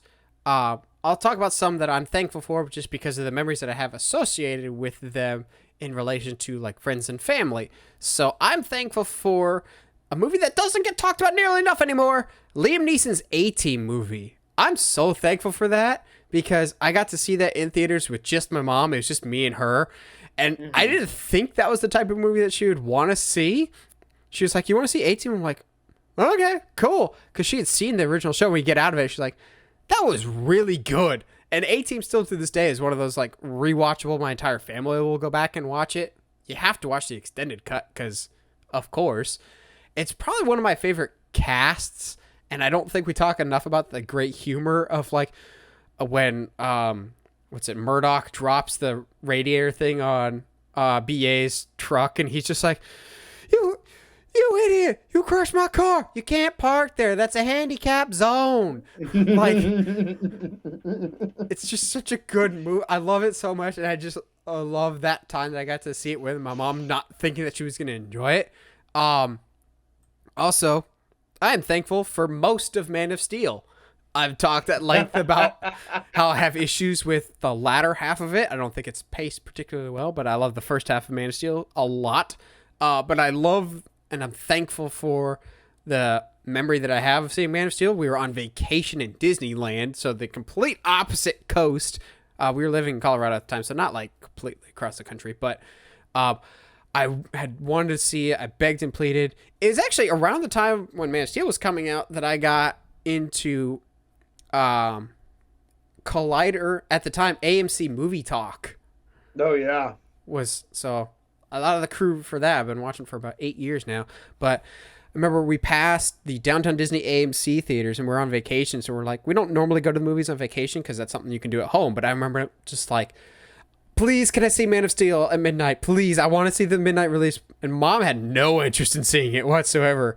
And so I was like basically begging my dad. He's like, all right, if we do this, you can't complain about being tired in the morning. You're going to get like 4 hours or 5 hours of sleep. You can't complain about being tired. Like, I promise. So we get tickets for Man of Steel. We're like awkwardly off to the side. We don't have the best seats.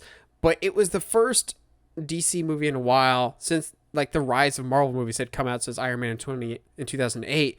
Yeah, we had Dark Knight and Dark Knight Rises in 2008 and 2012, but this was the first movie that felt like a lot of DC fans were coming out of the woodwork. I saw a lot of Superman shirts, saw a lot of just DC shirts, so it felt cool to be in that environment, seeing it with my dad. And it was just a really, really fun experience. And then walking back to our hotel at like 2:30 in the morning, debating whether or not we liked the Superman murder part. But yeah, that's probably one of my favorite experiences with my dad at the theater. And while I don't always love Man of Steel, I still will always be partial to it because of the memories I have associated with it. And then last but not least, I have two movies that are kind of tied because of how it relates to my relationship with my wonderful wife, Heather. So, we saw the Lego Movie. I had no plans of seeing this movie in theaters whatsoever. I thought the trailers looked bad. And so over Christmas break, we were texting and she said, I called dibs on taking you to see Lego Movie. I'm just going, okay, whatever. Like, I don't really have any interest, but if she wants to see it, sure. And we were still kind of relatively new to dating each other at that point. We hadn't been together very long, and I don't even know if we were like officially dating yet. But so we see the Lego Movie, and I have like below zero expectations, and then I immediately love every minute of it. Lego Movie is still one of my favorite comedies of all time. But the moment in particular I'm going, oh, is when they're on Metalbeard's ship, and they're just like, all right, in order to do this, we've got to get a hyperdrive. But where are we going to find a hyperdrive in the middle of nowhere? Dun-dun-dun-dun-dun. And the Millennium Falcon just shows up, and I screamed louder than anybody else in the theater, which is not at all embarrassing because we were surrounded by a whole bunch of elementary kids. I'm going, I don't care. No one else is enjoying this movie more than me right now. And then you get Han Solo and C-3PO, and I just loved all of the Lego movies. And as soon as we get out of the theater, I'm like, I'm sorry, you went on a date with my inner 9-year-old tonight, but she could see like my joy and enthusiasm with Lego Movie, and I immediately went right back to the dorm, gathered up everyone I could. I'm saying, hey, we're seeing the Lego Movie tomorrow. And we did, and then we saw it the next weekend, and then the weekend after that, and it kept, like, everyone I kept telling had the exact same experience of, like, really? The Lego Movie? And then we get out of theater, and everyone's going, so we're seeing that next weekend with more people, right? Like, it was the tell your friends type of movie of how good the Lego Movie was. Because I remember telling, like, you and Nesla, I'm going, trust me, you guys are going to like this. And you're like, I don't know. Within 2 minutes, all of you are on the floor laughing so hard. Or like the part where Vitruvius is dead and being held by a little string. I'm a ghost. Ooh. I'm thankful for the Lego Movie. I'm also thankful for a very obscure John Cusack movie called Better Off Dead, which is just one of Heather and I's favorite. $2. Yeah. Yes. One of my favorites. Man. I think about that kid so more often than I should. But going off the side of a cliff, still screaming about. The movie's like super forgettable, but like the fact. It's fantastic. No, I refuse. No, it's so he's got weird. the quote unquote like drug friend who like snorts Jello and snow.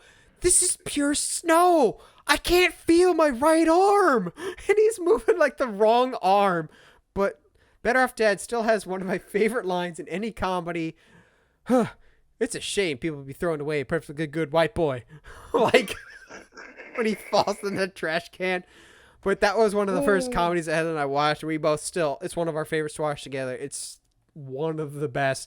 That was originally shown to me by my mom, who's like, you got to watch this. I'm going, I don't know.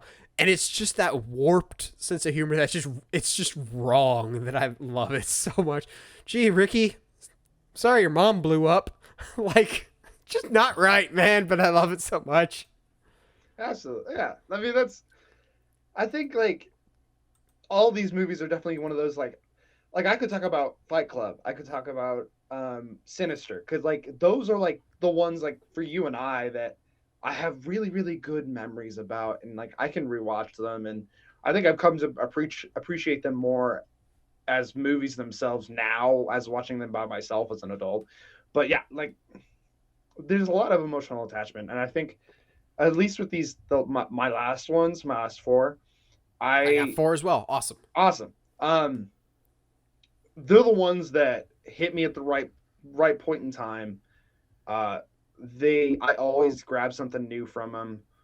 They're just the ones that what is it? What is it you and I always say? It just hits me where I live, man. I just like, they just hit me every time. And they're the movies I recommend the most, I think. All right. So what are those 4 then? All right. So my 4, and you're not going to be surprised by any of these. Silver Linings Playbook, Perks of Being a Wallflower, Blade Hunter 2049, and Blade Runner. Sorry. Some of those I am actually surprised about. Really? I'm very much surprised about Silver Linings Playbook and Perks of Being a Wallflower. Dude, I found those movies that year after college. So after those 4 years, and I was going through it. I had just gotten through a breakup. I was trying to make a living situation happen in Illinois, and it was not working, and was forced to move back in with my parents after college. And it just, after having a strained relationship for a long time. And I saw Perks of Being a Wallflower and Silver Linings Playbook for the first time. And God, both movies deal with mental illness, deal with the trauma of life, basically. And I'm not normally a guy that likes dramas or I don't want to say chick flicks, because they're not really chick flicks. Like, because I almost added The Vow to this list because it hit me where I live too for some reason. The Vow is a movie starring Channing Tatum, by the way. He said it's pretty good. You should watch it. But the characters are lovable. The messages that the movies are throwing around are fantastic. They deal with real stuff that is not sometimes not talked about, and I think they hit me at the right point in my life when that's what I needed, exactly what I needed. Treasure Planet's kind of the same way.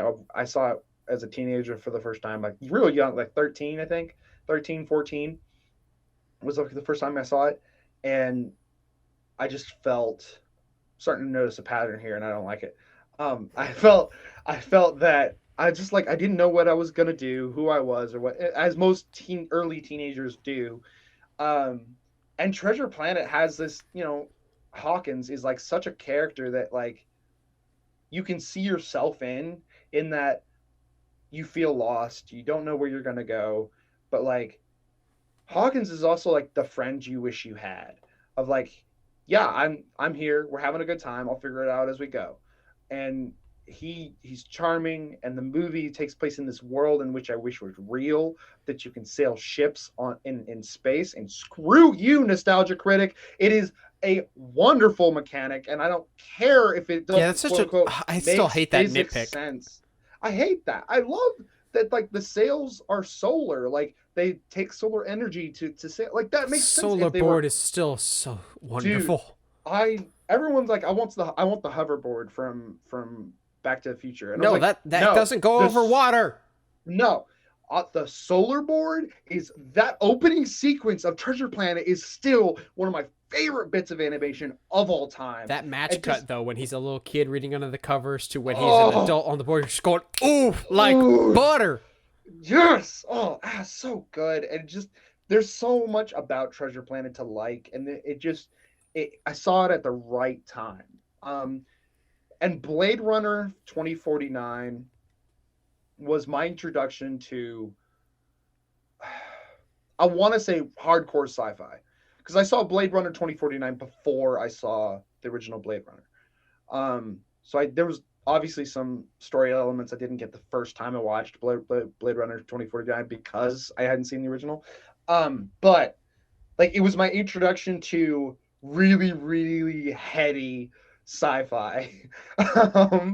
And while that is not the easiest or most entertaining genre to watch at times, as much as I do see the respect that people give Blade Runner, the original, at least the director's cut, and understand and think it is worthy of that respect, gosh, sometimes it just like, I'm a philosophical movie, I'm so cool. Whereas Blade Runner 2049 goes, yo, this movie has some really deep stuff we need to talk about, but we're also going to tell a really interesting story along the way. So, and like, this was also my introduction to Ryan Gosling as a non-rom-com actor.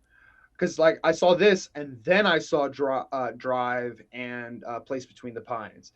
I was like, Ryan Gosling is easily, after those three movies, one of my favorite actors, because he's just so versatile, and he's, especially when you watch Nice Guys with Russell Crowe, like, oh, so good. It's so good. He's easily one of the best actors around. But yeah, like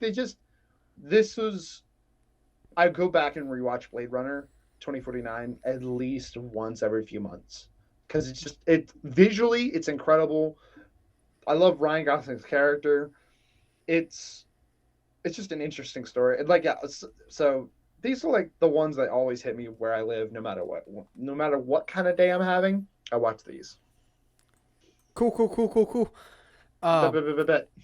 So I got four more ones that we've talked about quite a bit on the podcast. Some of them we've talked about a little bit. One in particular, Halloween, just for introducing me to the horror genre, but also in introducing me to the horror genre, Halloween also got me to get out of my usual tastes. Like with food, you eat the same stuff. You know what you like, you know what you don't like. You don't try new things.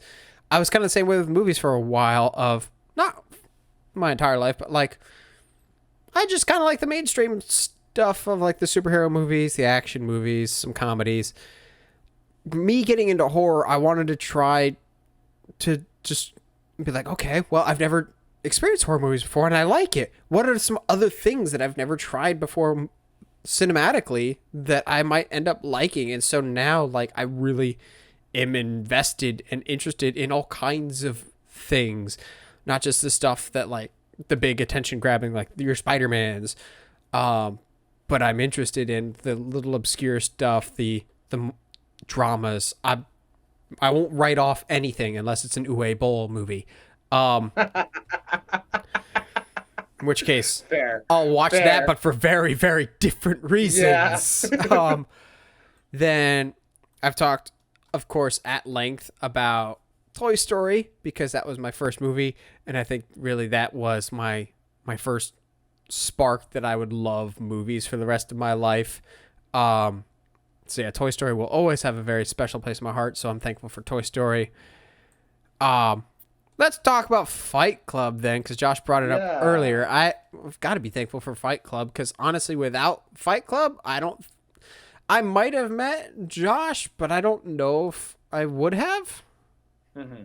Because you were in a different dorm than me, so it would have been even when you were an RA, you were on a different floor than me, so I probably would have met you eventually. But Fight Club is essentially where I met Josh and where everything kind of got started for the two of us. Kind of. So like we watched Fight Club and then we kind of went our separate ways for a while. But like at that point in time, I needed people in my life, as I'll talk about in my last movie that I'm thankful for, because I've got a lot of backstory that comes with it, believe it or not. Star Trek II, The Wrath of Khan.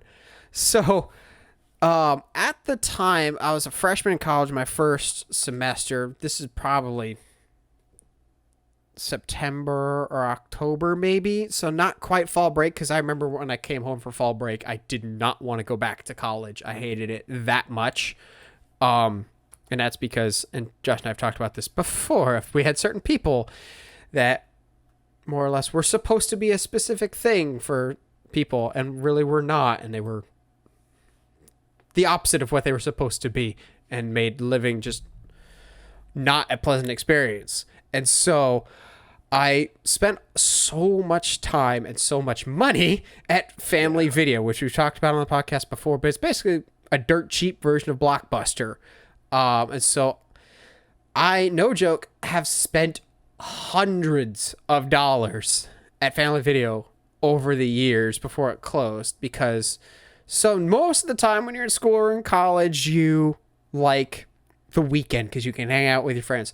My freshman year, I liked the school week because I had a set schedule. I could go to classes. I could do this.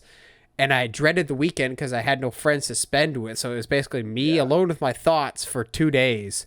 And I absolutely hated it. So I would go up, walk to Family Video, get 7 or 8 movies, and have them done by the weekend because I had nothing better to do. But it was in that, getting these slew of movies upon movies upon movies. For some reason, when I was watching Wrath of Khan, it just clicked in my brain going, this is what you need to be doing with the rest of your life. Now, I don't do movie stuff professionally, but I do video stuff, and that stemmed out of this, out of watching Wrath of Khan, because at the time, I had a specific major. I didn't want that major anymore, because that major would not have fit me now. But I'm going, well, I really love movies, and I always have. And no one's telling me I can't do this.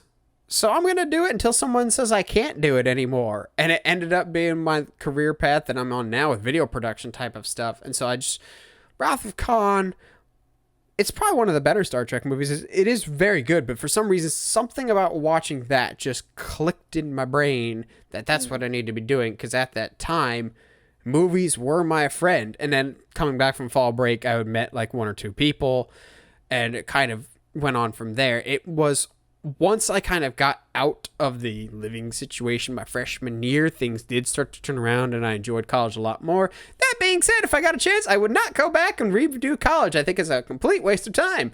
But Family Video and movies, I was so thankful for and appreciative at the time that I really, really needed it. And they got me through a lot of tough stuff, like Josh said with him. And so through Wrath of Khan, I knew what I wanted to do, and it wasn't the path that I was currently on. But because of movies, I was able to connect more with Josh. More so, I feel like we were close in college, like primarily senior year, because I was out in the apartments for one. But Josh and I have gotten closer post-college because of movies that have brought us together. So we're thankful in that regard. But yeah, I will always have something to do with movies, I think, just because I think it's that strong connective tissue. I think it's that cool thing of you can go into a room that you don't know anybody in the room, but you're all experiencing generally the same thing. And I think that's a really cool unifying aspect. So there will always be movies that I'm thankful and appreciative of, that they've kind of helped shape me who I am, made me the person I am from a communication standpoint, for better, for worse. Yeah, and just a lot of aspects of filmmaking I'm very thankful and appreciative of, because they're there when you need it. Yeah. Oh, absolutely. And like I think the stage of movies I'm in right now too is like I'm helping my younger two brothers like discover all of these movies that I've known for years, but they have no idea. So getting to see people who have never seen these movies that I love fall in love with them as well is so cool. And like my relationship with my dad has been repaired in a lot of different ways through movies, because there for a while there was this past year or so, he and I would like watch almost, if not a movie a day, at least one or two a week. And it's just been a lot of fun to like explore movies with him, and to, because there's been a lot he hasn't seen. So it's just been, I think movies at the end of the day, at least for you and I think for a lot of other people, bring us together. And which is like, there's no way to not say it in a cheesy and cliche way, but like they're one of those entertainment things that it just brings people together, and we can all experience it together at the same time. And I don't know, man. I mean, for a while, that my family, we still have a tradition. Whenever we get together, we're going to go to the theater and see at least one movie. So it's just I don't know if we always go to the theater, but there's definitely movies that my family and I, like, whenever we get together, there's like a list of like, I don't want to say mom approved movies, but kind of mom approved movies of like, of like, all right, pick from these that are like the most rewatchable. So like, we've seen The Mummy or National Treasure or Independence Day or Sahara or Prince of Persia, a whole bunch, because like whenever we get together, we watch movies. That's just what we do. Christmas Vacation, that's around the corner, so I know I'm going to have at least one watch of that this year. And as I get older, one thing that I'm very thankful for and appreciative of is introducing people to movies. There's nothing more gratifying to me than when I recommend a movie to someone and then they come back and they're like, that was so good. And then you can have a conversation out of that. Like, I'm getting to that age where I know I'll have kids someday, and one of the things I'm most looking forward to is introducing them to a whole bunch of movies. Be like, so I know you're 4, but his name is Michael Myers. No. Hold on. Oh, look, man, I don't want to tell you how to parent, but maybe a 4-year-old shouldn't see someone murdered right in front of them. So we're gonna stay at this hotel in room 1408. Good luck. Definitely not. No, definitely not. That's a kids movie. It's about kids. Yes, it's about children. But it's about children. Yeah, it's one of my favorite things, and I think, I mean, I'm at the point in my life right now, I've kind of accepted that I might end up being the cool uncle that doesn't get married and doesn't have kids, but like I'll be the uncle is still important. Oh, absolutely, because growing up, my mom's older brother was the cool uncle, and like he was the one that showed us Lord of the Rings, Star Trek, most of the Monty Python stuff. My kung fu movie obsession started because of him. So it's just like being a cool uncle is totally up my alley. So I don't really care. But yeah, like it's just we wouldn't. I mean, without movies, this podcast wouldn't exist. But yeah, like most of my humor, just be some other generic 2 white guy talking podcast. Yeah.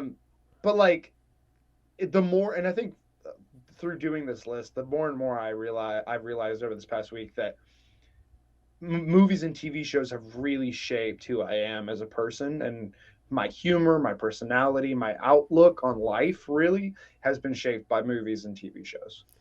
So now you know, people. Now you know who to blame, more or less, for why Josh is the way he is. Okay, rude.